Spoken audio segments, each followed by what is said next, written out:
विद्यार्थी मित्रों केमिस्ट्री अंदर चैप्टर नंबर 3 लास्ट टॉपिक रासायनिक गुणधर्मों में आवर्ती वलन ज्यां सुधी आपणे जे भौतिक गुणधर्मों में आवर्ती वलन भौतिक गुणधर्मों की बात करिए तो परमाणु त्रिज्या आयनीय त्रिज्या आयनीकरण एंथाल्पी इलेक्ट्रॉन प्राप्ति एंथाल्पी और विद्युत ऋणता विद्युत धनमयता परमाणुय त्रिज्या उपरथी परमाणुय कद धात्वीय और अधात्वीय गुण वगैरेની ચર્ચા આપણે ભૌતિક ગુણધર્મોનો આવર્તી વલણ જોઈએ। ત્યાર પછી આપણે રાસાયણિક ગુણધર્મોમાં આવર્તી વલણ જેવા કે વિકર્ણ સંબંધ છે તો પહેલા આપણે રાસાયણિક ગુણધર્મોની ચર્ચા કરીએ કે કયા કયા ગુણધર્મોમાં આપણો આવર્તી વલણ હોય છે। तो पहलू विकर्ण संबंध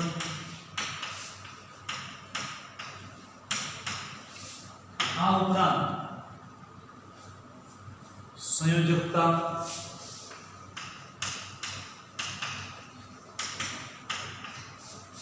अथवा ऑक्सीडेशन अवस्था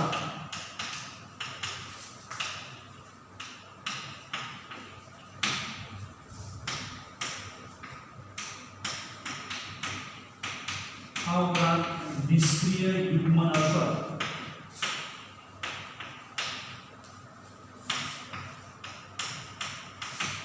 रासायनिक प्रतिक्रियात्मकता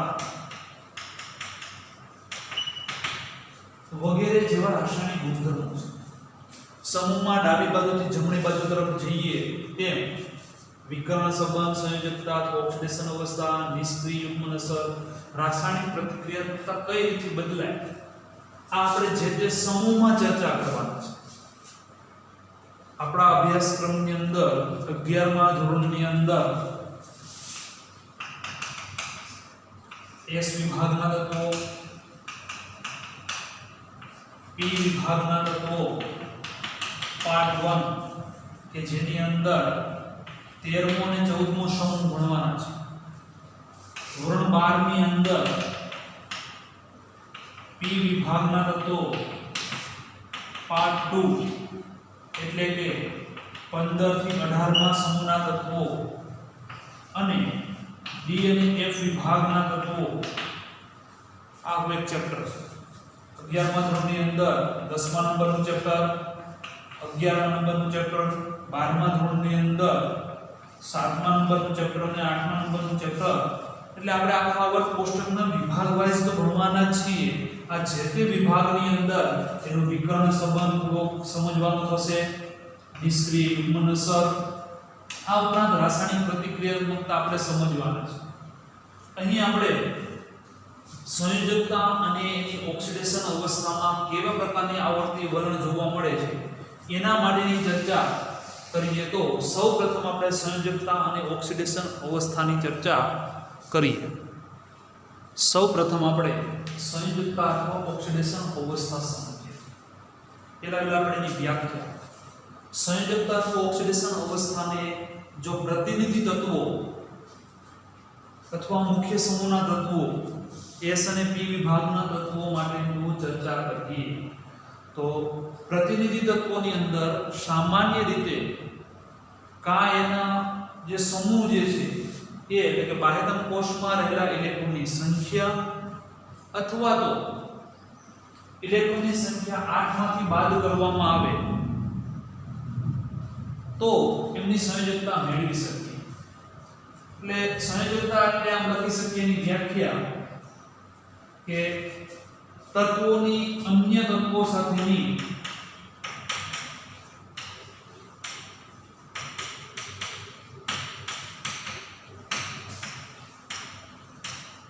જોડવાની अथवा जोड़ावानी क्षमता ने संयोजकता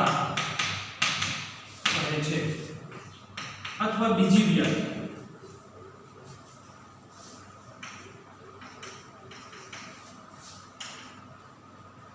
प्रतिनिधि तत्वों सौ जानिए कि પ્રતિનિધિ તત્વો એટલે કે સમૂહ S અને S વિભાગ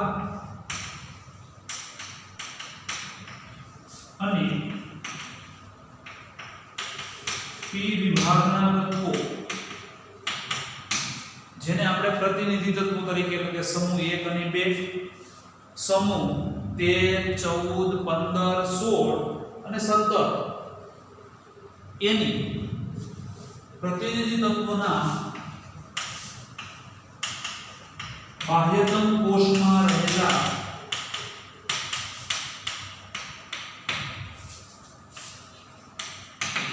ઇલેક્ટ્રોનની સંખ્યા અથવા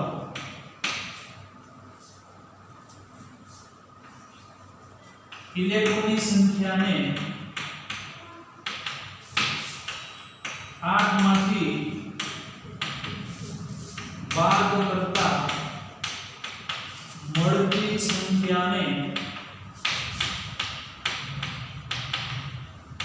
સંયોજકતા કહે છે. આ રીતે આપણે સંયોજકતાને વ્યાખ્યાયિત કરી શકીએ. ઉદાહરણ સમજો એટલે વધારે ખ્યાલ આવે. દાખલા તરીકે સમૂહ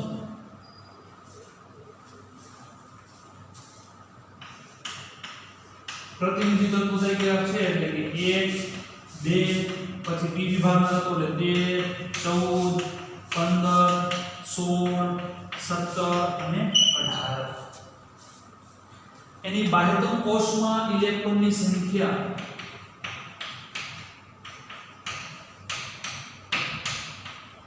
ઇલેક્ટ્રોન રચના અને એને આધારે એની સંખ્યા નક્કી કરે છે. બાહ્યતમ કોષની ઇલેક્ટ્રોન રચના એ લખીએ તો NS1 NS2 અહીંયા તો કે NS2 NP1 NS2 NP2 NS2 NP3 NS2 NP4 NS2 NP5 અને NS2 NP6 P વિભાગના તત્વોની આપણે ઇલેક્ટ્રોન રચના NS1 NP1 થી શરૂ કરીને NS2 NP6 સુધી જોઈએ. તો બાહ્યતમ કોષમાં ઇલેક્ટ્રોનને આધારે જો નક્કી કરવામાં આવે તો બાહ્યતમ કોષમાં ઇલેક્ટ્રોનની સંખ્યા તમે સ્પષ્ટ રીતથી સમજી શકો કે અહીંયા 1 ઇલેક્ટ્રોન 2 ઇલેક્ટ્રોન 2 ને 1 3 4 5 6 7 અને 8 એને આધારે જો સંયોજકતા નક્કી કરવામાં આવે તો વિદ્યાર્થી મિત્રો એમની સંયોજકતા આમની સંયોજકતા બાહ્યતમ કોષમાં રહેલા ઇલેક્ટ્રોનની સંખ્યા એટલે કે 1 આમની સંયોજકતા 2 3 4 એના પછી સંયોજકતા કાં તો 5 અથવા 8 માંથી બાદ કરવામાં આવે તો 8 માંથી 5 બાદ કરીએ તો વિદ્યાર્થી મિત્રો 3 અહીંયા સંયોજકતાની વાત કરીએ તો 6 અથવા 2 અહીંયા 7 અથવા 1 અહીંયા 8 અથવા 0 આ રીતે એમની સંયોજકતા નક્કી કરી શકીએ. અહીં સુધી આપણે બાહ્યતમ કોષમાં રહેલા ઇલેક્ટ્રોનની સંખ્યા અહીંથી એને 8 માંથી બાદ કરતા અથવા તો એમાં બાહ્યતમ કોષમાં રહેલા ઇલેક્ટ્રોનની સંખ્યાને આધારે સંયોજકતા નક્કી કરી શકીએ. આ આપણે લખી લઈએ પહેલા. વિદ્યાર્થી મિત્રો, ગ્રુપ એટલે કે સમૂહ માટે જો એની ઓક્સિડેશન અવસ્થા અથવા સંયોજકતાની ચર્ચા કરીએ તો સમૂહ 1, 2, 13 અને 14 એની બાહ્યતમ કોષમાં રહેલા ઇલેક્ટ્રોનની સંખ્યા જ એની વેલેન્સી એટલે સંયોજકતા થશે. જ્યારે સમૂહ 15, 16 અને 17 એની અંદર બાહ્યતમ કોષમાં રહેલા ઇલેક્ટ્રોનની સંખ્યા ઉપરાંત 8 માંથી બાદ કરવામાં આવે તો જે અંક મળે છે એ એની સંયોજકતા થશે. વિદ્યાર્થી મિત્રો, આંતરસંક્રાંતિ અને સંક્રાંતિ તત્વોની ઓક્સિડેશન અવસ્થા એક કરતાં વધારે જોવા મળે છે. જ્યારે મુખ્ય સમૂહના તત્વો એટલે કે મુખ્ય પ્રતિનિધિ તત્વોની માત્ર એક જ પ્રકારની ઓક્સિડેશન અવસ્થા હોય છે, જ્યારે સંક્રાંતિ અને આંતરસંક્રાંતિ તત્વોમાં વિવિધતા જોવા મળે છે, જે આપણે જોઈ શકીએ છીએ. વિદ્યાર્થી મિત્રો, ઓક્સિડેશનની ચર્ચા આપણે સાથે કરીએ તો ઓક્સિડેશન એટલે શું? તો કે અણુમાં રહેલા પરમાણુ પરના વીજભારને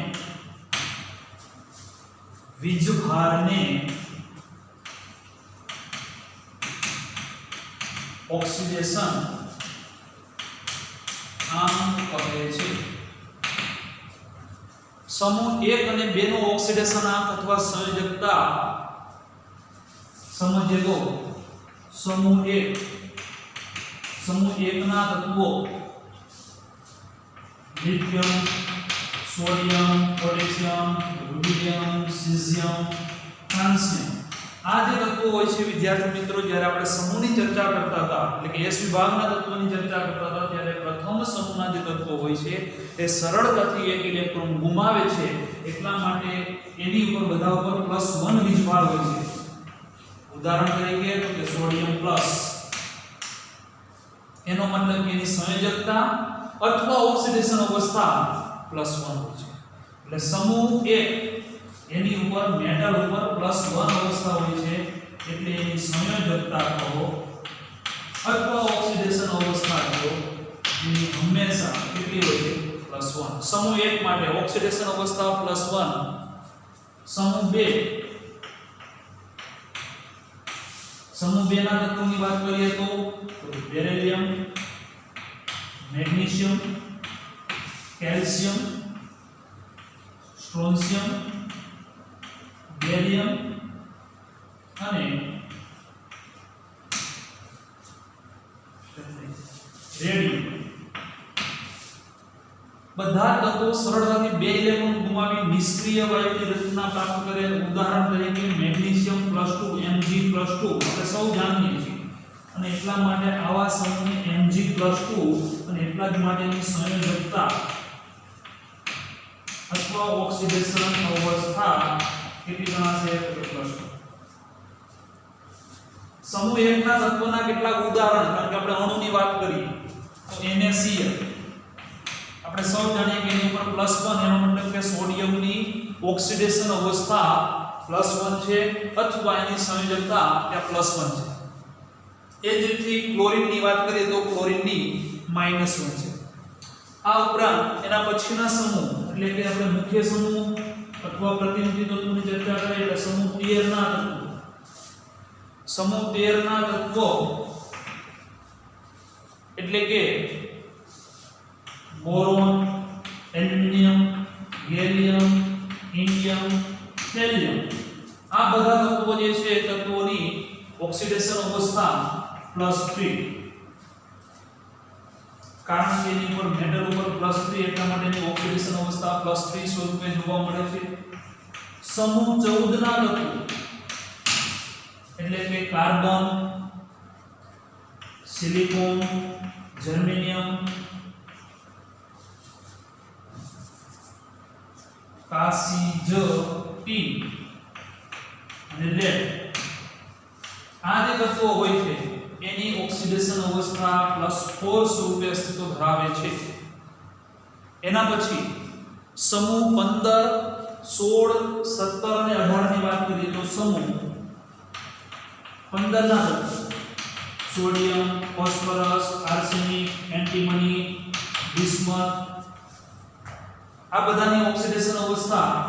+5 અથવા -3, કારણ કે સરળ 3 ઇલેક્ટ્રોન મેળવવાની વૃત્તિ ધરાવે અને 3 ઇલેક્ટ્રોન નાઇટ્રોજન છે એ નાઇટ્રોજન પર મોટા ભાગે -3 સ્વરૂપે અસ્તિત્વ ધરાવે, કારણ કે 3 ઇલેક્ટ્રોન મેળવે એટલે એની ઇલેક્ટ્રોન રચના આપણે જાણીએ છીએ કે NH2 1s2 2s2 2p પરમાણુ ક્રમાંક 7 એટલે 2 2 4 અને બીજા 3 એટલે 7 ઇલેક્ટ્રોન. આ જો 3 ઇલેક્ટ્રોન મેળવે તો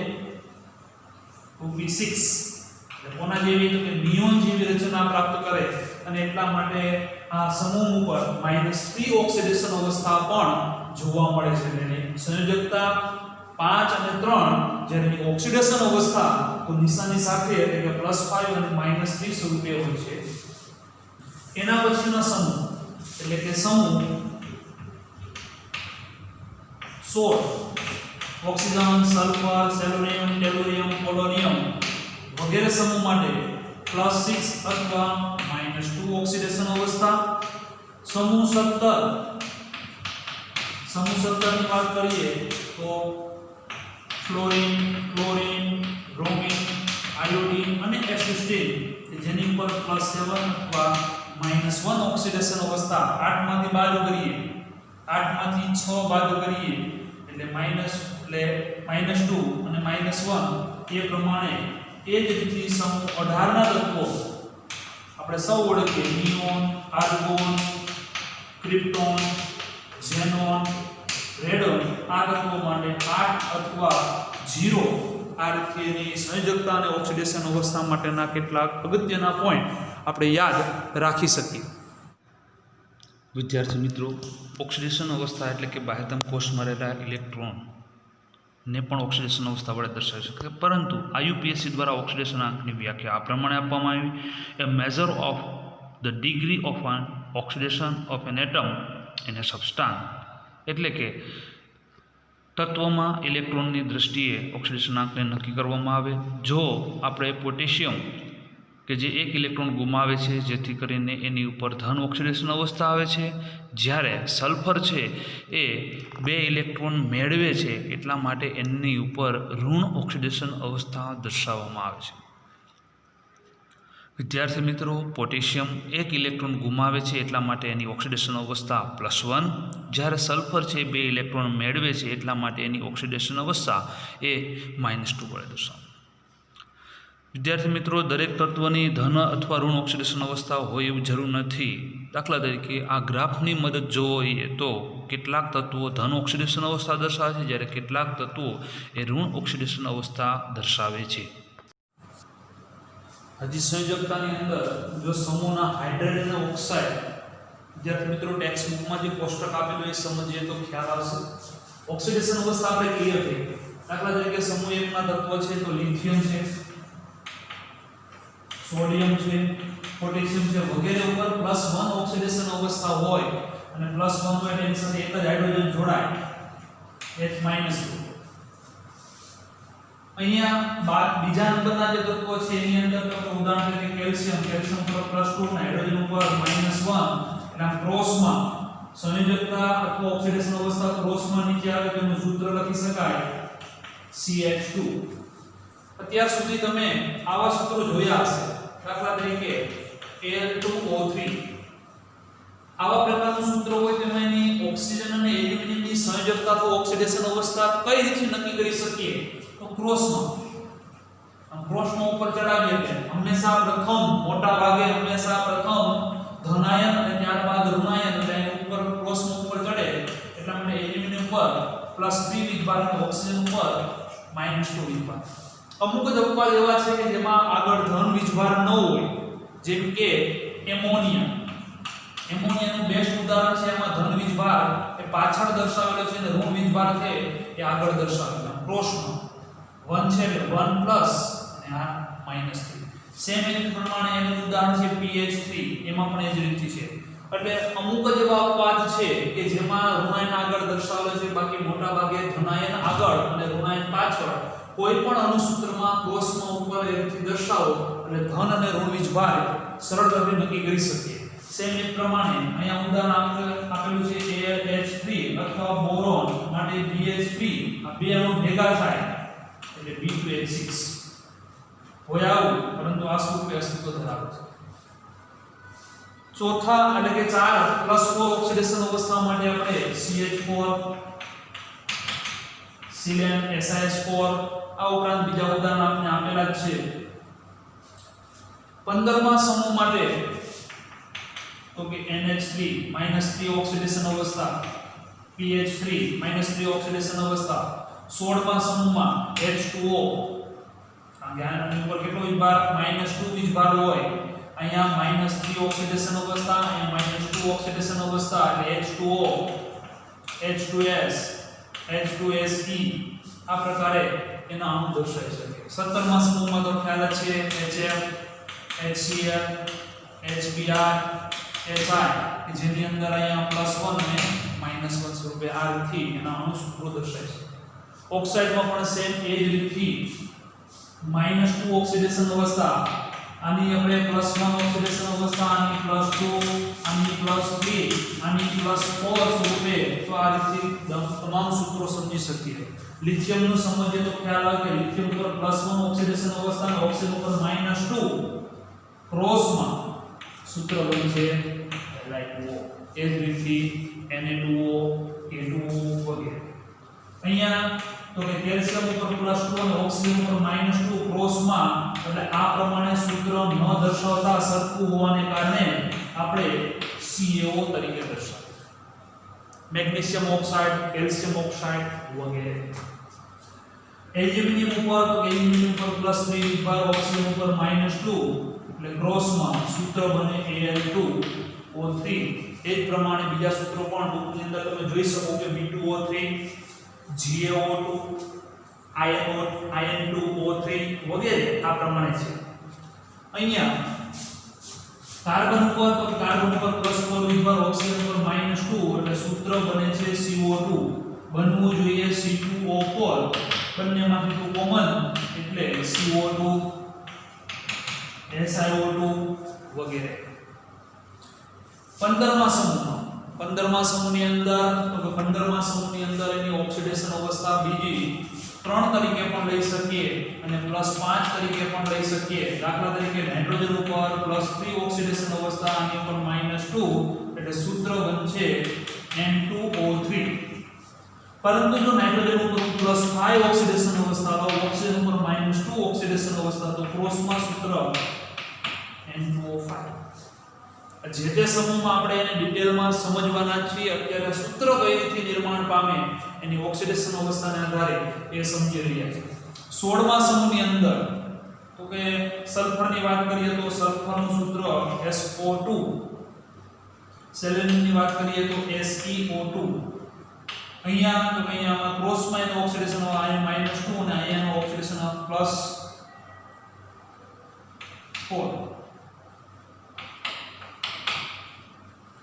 +6 તો SO3 અને અહીંયા પણ SO3 3 ને 6 17મા સમૂહના ઓક્સાઇડની વાત કરીએ તો 17મા સમૂહની અંદર +1 +3 +5 અને +7 જેવી ઓક્સિડેશન અવસ્થા ધરાવે છે જો +1 લો 17મા સમૂહને ટૂંકમાં હેલોજન તરીકે લો તો સૂત્ર મને મળે X ઉપર +1 ઓક્સિજન ઉપર -2 એટલે માટે X2O +3 ઓક્સિડેશન અવસ્થા લો તો ક્રોસમાં એટલે મળે X3O2 +5 લો તો X5O2 અહીંયા આ પ્રમાણે ક્રોસમાં 2O5 અને X2O7 અહીંયા હેલોજનની +1 ઓક્સિડેશન અવસ્થા અહીંયા +3 અહીંયા +5 અને +7 વિદ્યાર્થી મિત્રો આના દરેકના ઉદાહરણ પણ આપણે ટેક્સ્ટ બુકમાં આપેલા જ છે કે આપણે સમજી શકીએ વિદ્યાર્થી મિત્રો આવર્ત કોષ્ટકના કેટલાક તત્વોની ઓક્સિડેશન અવસ્થા તમે જોઈ શકો ત્રીજા આવર્તની વાત કરીએ તો sodium magnesium aluminium silicon phosphorus arsenic sulphur અને ક્લોરિન આ તત્વોની ઓક્સિડેશન અવસ્થા શરૂઆતમાં વધે છે અને ત્યારબાદ ઘટે છે એના માટે જવાબદાર એની ઇલેક્ટ્રોન રચના છે આ તત્વોની ઓક્સિડેશન અવસ્થા એ પહેલાં 4 સમૂહ સુધી વધે ને ત્યારબાદ ઘટે છે જો એક જ સમૂહની વાત કરીએ તો એના સંયોજનોની અંદર ઓક્સિડેશન અવસ્થામાં પણ ફેરફાર જોવા મળે છે જેમ કે 15મા સમૂહમાં તમે જોઈશું જ્યારે આ સમૂહની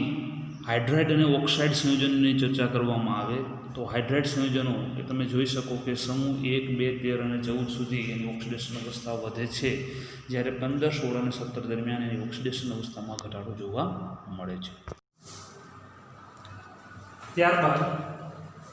દ્વિતીય આવર્તના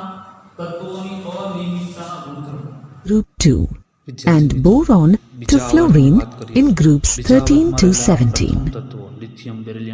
Lithium in group 1 forms covalent compounds unlike other alkali metals that primarily forms ionic compounds. The behavior of lithium is more similar to the second element of group 2 magnesium. Similarly, beryllium behaves more like aluminium, which is placed in the third period and જે group beryllium છે 13. એ 13મા સમૂહના બીજા તત્વ aluminium This similarity in properties found amongst the elements that exist diagonally to each other in the periodic table આવર્ત is 2ના called તત્વો diagonal એ એના relationship. પછીના સમૂહના બીજા નંબરના તત્વ સાથે જે સામ્યતા દર્શાવશે આવા ગુણધર્મને વિકર્ણ સંબંધ તરીકે ઓળખી શકીએ. વિદ્યાર્થી મિત્રો, આવર્ત 2ના પ્રથમ તત્વની અનિયમિતતાના વર્તનના કારણો જોઈએ તો પ્રથમ નાનું કદ, બીજું આયનીય ત્રિજ્યાનો ગુણોત્તર મોટો, ત્રીજું વિદ્યુતઋણતા પ્રથમ તત્વની સૌથી વધારે હોય છે. નીચે તરફ જેમ વિદ્યુતઋણતા ઘટે છે. આ ત્રણ મહત્ત્વના કારણોને લીધે જ પ્રથમ તત્વો હોય છે એમાં અનિયમિતતાના વર્તન જોવા મળે. વાત કરીએ બેરિલિયમની,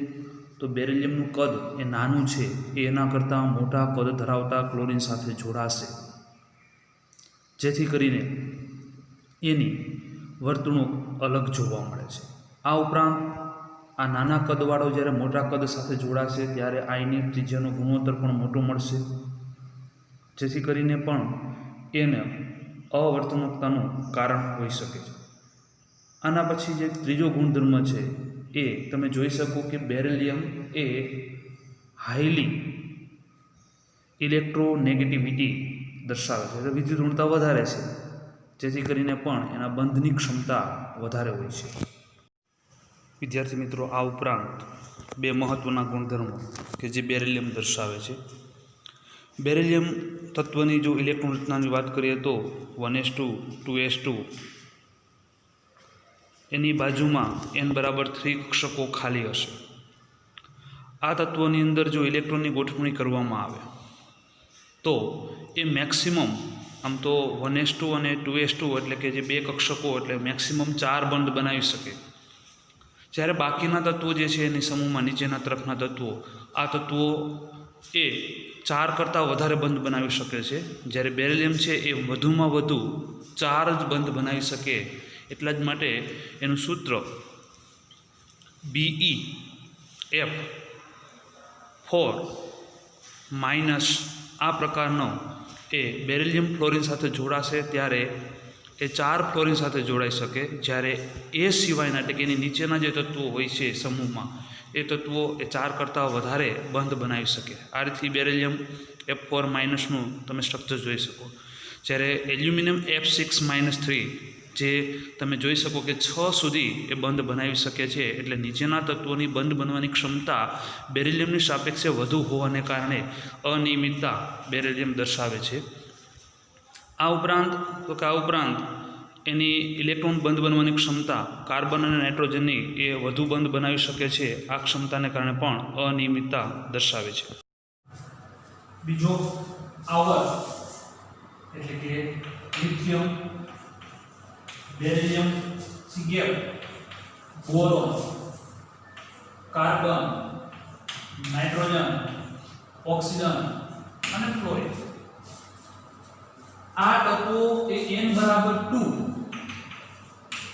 એટલે કે દ્વિતીય આવર્તના તત્વો છે. આ એના પછીના જે તત્વો આવે, દાખલા તરીકે લિથિયમ પછીના તત્વો એટલે બેરિલિયમ, લિથિયમ પછીના તત્વો એટલે કે સોડિયમ, પોટેશિયમ, રુબિડિયમ, સીઝિયમ. આના પછીના તત્વો એટલે કે મેગ્નેશિયમ, કેલ્શિયમ, સ્ટ્રોન્શિયમ, બેરિયમ, કાલ્શિયમ ને બધા રેડિયો સક્રિય તત્વો છે તે નથી દર્શાવતા. આના પછીના તત્વો એટલે કે બોરોન પછી aluminium, gallium, indium, helium, silicon, germanium, tin, lead, phosphorus, arsenic, antimony, bismuth, sulphur, selenium, tellurium, polonium. અહીંયા ક્લોરીન, બ્રોમિન, આયોડિન અને એસ્ટુટીન. તો આ જે પ્રથમ તત્વો જે છે એ દરેક સમૂહના પ્રથમ તત્વો છે એ એના પછીના સમૂહના તત્વો કરતાં અલગ પડે છે. એના માટેના કેટલાક કારણો છે, જેમ કે લિથિયમ તત્વો અને બેરિલિયમ તત્વો જે છે એની અંદર વિકર્ણ સંબંધ જોવા મળે છે. લિથિયમ અને બેરિલિયમ માં વિકર્ણ સંબંધ એનો મતલબ શું? કે લિથિયમના ગુણધર્મ જે છે એ સોડિયમ પોટેશિયમ રૂબિડિયમ સીઝિયમ કરતા મેગ્નેશિયમ સાથે વધુ સામ્યતા ધરાવે છે અને લિથિયમનો વિકર્ણ સંબંધ કોની સાથે હોય તો કે લિથિયમનો વિકર્ણ સંબંધ એ મેગ્નેશિયમ સાથે અને બેરિલિયમનો વિકર્ણ સંબંધ એકમ ક્રોસમાં દર્શાવીએ તો ખ્યાલ આવે કે કોની સાથે એનો મતલબ એમ કહી શકીએ કે લિથિયમના એના સમૂહના તત્વોની સાથે સામ્યતા કરતા નજીકના બીજા તત્વો સાથે વધુ સામ્યતા ધરાવે છે આવા સંબંધને વિકર્ણ સંબંધ તરીકે ઓળખી શકીએ ટેક્સ્ટ બુક ની અંદર એની સ્પષ્ટ વ્યાખ્યા વિકર્ણ સંબંધની આ પ્રમાણે આપેલી છે કે વિકર્ણ સંબંધ એટલે લિથિયમ અને બેરિલિયમના સમૂહના બીજા તત્વના અનુક્રમે મેગ્નેશિયમ અને એલ્યુમિનિયમ સાથે વધુ સામ્યતા ધરાવે છે આવા આવર્તી વલણને વિકર્ણ સંબંધ તરીકે ઓળખવામાં આવે એટલા માટે આ બંને તત્વો અલગ છે જ્યારે બોરોન કાર્બન નાઇટ્રોજન ઓક્સિજન અને ફ્લોરિન એ બાકીના તત્વોથી અલગ પડવાના બીજા કારણ આ પ્રમાણે છે બોરોન કાર્બન નાઇટ્રોજન ઓક્સિજન અને ફ્લોરિન શા માટે અલગ પડે એક તો n બરાબર બીજી કક્ષામાં હોય એટલે એની ઇલેક્ટ્રોન રચનાની વાત કરીએ તો એની ઇલેક્ટ્રોન રચના NH2 NP1 થી શરૂ કરીને NH2 NP6 સુધી n બરાબર 2 એટલે d કક્ષક ન આવે એટલે પહેલો વાત હવે d કક્ષકનો અભાવ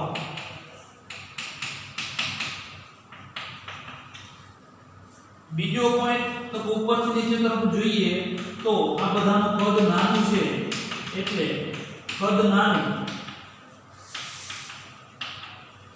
હોવાથી બાકીના તત્વોથી અલગ પડે ડી કક્ષકનો અભાવ છે એટલા માટે એની ઓક્સિડેશન અવસ્થા લિમિટેડ થાય વિસ્તૃત ઓક્સિડેશન અવસ્થા ન દર્શાવે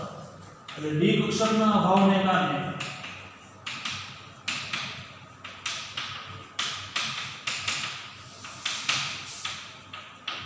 મર્યાદિત ઓક્સિડેશન અવસ્થા અને પીપાઈ પ્રકારનું વિશિષ્ટ ગુણ પીપાઈ બંધનો વિશિષ્ટ ગુણ જેમ કે કાર્બન છે કાર્બનની અંદર પીપાઈ પ્રકારનું બંધ બને જેથી કરીને કાર્બન એકલ બંધ ઉપરાંત carbon double bond carbon triple bond nitrogen double bond nitrogen સાથેના ટ્રિપલ બોન્ડ કાર્બન નાઇટ્રોજન સાથે પણ ટ્રિપલ બોન્ડ બનાવે છે કાર્બન ઓક્સિજન સાથે ડબલ બોન્ડ બનાવે છે આવા પ્રકારના બંધને એક બંધ હોય તો સિંગલ બંધ ત્યાર પછીનું પીપાઈ બંધ બાકીના તત્વો આવા પ્રકારના બંધ બનાવી શકતા નથી આ ઉપરાંત તો કે પ્રથમની અંદર ડી કક્ષક એટલે કે પહેલા એટલે કે આવર્ત 2 ની અંદર આ તત્વોની અંદર ડી કક્ષક નથી જ્યારે બાકીના તત્વોમાં ડી કક્ષક હોવાને કારણે એક કરતા વધારે બંધ બનાવી શકે જેમ કે એલ્યુમિનિયમની વાત કરીએ તો એલ્યુમિનિયમ એ 6 ફ્લોરિન સાથે જોડાઈ શકે જ્યારે બોરોન છે માત્ર એની ઓક્સિડેશન અવસ્થાને કારણે 3 તત્વો સાથે જોડાઈ શકે આવા પ્રકારના વિશિષ્ટ ગુણધર્મોને કારણે પ્રથમ તત્વો છે એ અલગ પડે છે એના માટેના કેટલાક અગત્યના મુદ્દાઓ આપણે અહીં નોંધેલા છે જેને આપણે લખી લઈએ ત્યારબાદ લાસ્ટ ટોપિક આવર્તી વલણ આમ તો રિવિઝન જ છે આવર્તી વલણ આપણે જોઈ ગયા પરમાણિક ત્રિજ્યા આયનિક ત્રિજ્યા પરમાણ્વીય કદ આયનિક એન્થાલ્પી વિદ્યુત ઋણતા વિદ્યુત પ્રાપ્ત એન્થાલ્પી ડાબી બાજુથી જમણી બાજુ અને સમૂહો ઉપરથી નીચે તરફ જઈએ તો કેવા પ્રકારનું વલણ દર્શાવે એ આપણે આવર્તી વલણ પણ સમજીએ રાસાયણિક ગુણધર્મની અંદર વાત કરીએ તો કેના કેટલાક બીજા ગુણધર્મો જેમ કે ધાત્વિય ગુણ અધાત્વિય ગુણ એ પણ આપણે સમજી ગયા રાસાયણિક ગુણધર્મની અંદર ઓક્સાઇડની જો ચર્ચા કરવામાં આવે તત્વોના ઓક્સાઇડ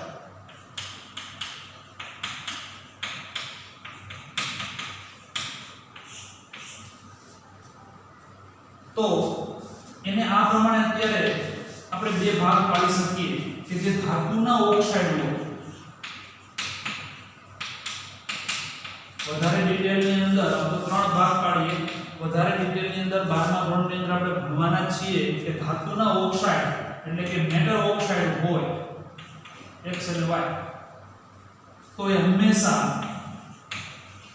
બેઝિક સ્વભાવ ધરાવતા હોય છે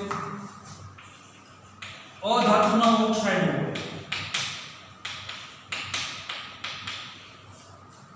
તો એ મોટા ભાગે એસિડિક સ્વભાવ ધરાવતા હોય છે, પરંતુ આ બંનેની વચ્ચે એટલે કે અર્ધધાતુ હોય તો જો અર્ધધાતુના ઓક્સાઇડ હોય તો એ ઉભય ગુણધર્મી એટલે એસિડિક વલણ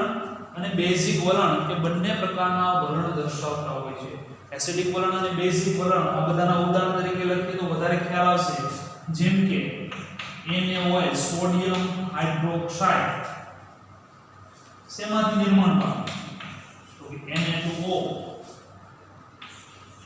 સોડિયમ ઓક્સાઇડ પાણીમાં ઓગાળવા માટે સોડિયમ હાઇડ્રોક્સાઇડ એટલે કે બેઝિક વલણ. એસિડિક ઓક્સાઇડ માટેની ચર્ચા કરીએ તો SO3 H2O એટલે કે H2SO4